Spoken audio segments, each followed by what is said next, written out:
Hello everyone, hello ma'am, good afternoon. This is my vlog about diversity. Biodiversity, the variety of life on Earth is essential for the functioning of our planet and then well-being of humanity.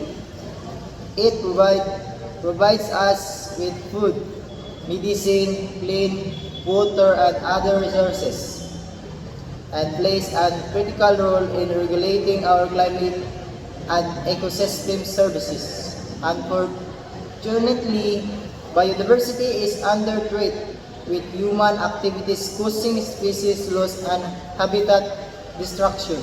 At the unprecedented rate, this loss of biodiversity is just important as a climate change and must be addressed with equal urgency.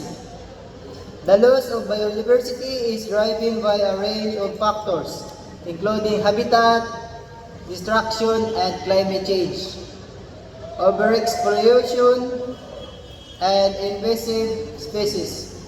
Human activities such as deforestation and land use change and the expansion of agriculture and urbanization have led to the destruction of ecosystem, causing the extinction of many species. Climate change caused by the release of greenhouse gases from the human activities is accelerating this problem by altering the timing of seasonal events, shifting habitats, and increasing the frequency and severity of extreme weather events. And I thank you ma'am for watching my vlog. You hope you understand what can I say today. Thank you ma'am.